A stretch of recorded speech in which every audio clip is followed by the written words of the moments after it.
Well, good morning, good afternoon, good evening. Regular EV Dad John here. Hope you're well.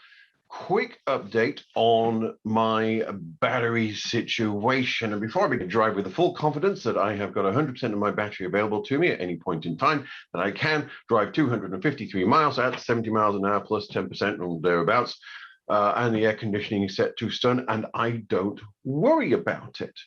Now, if you don't know what I'm talking about, then there's a link right here, but I had a situation where my car started to report issues with the battery and about 50% of it disappeared in 20 minutes. And there's no windstorm that you can survive where that will happen.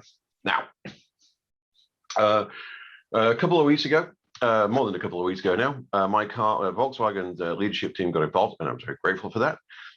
They sent their crack commandos over, and my car went into Volkswagen Capital for a data dump, and you can see a quick link to that update here. The problem was, or not a problem with the battery, but within the data there was a lot of error message, and they were being created by my ODB thing that works with EV Notify, and it was creating a lot of noise in the system. So what was agreed was that hold on to the car. I would do another road trip. They didn't force me. I was doing it anyway.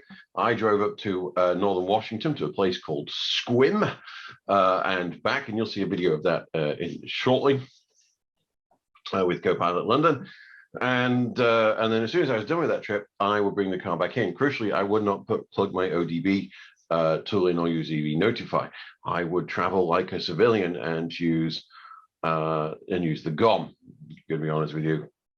Did not like the experience. Anywho, so as soon as I finished that trip, which was last week, the car went into Volkswagen on Sunnyvale.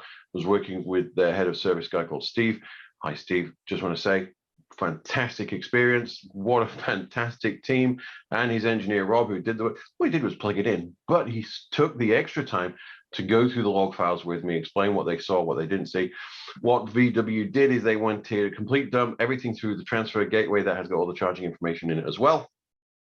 And then they also wanted the real-time stats, i.e. what had happened in the short intervening time, the last drive in those elements.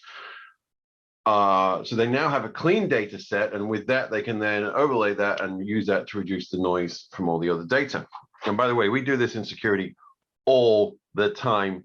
It's one of the ways we identify anomalies by using clean data over dirty data to identify misconfigurations, violations, and anomalies. See, I have a job. This is what I do for a living.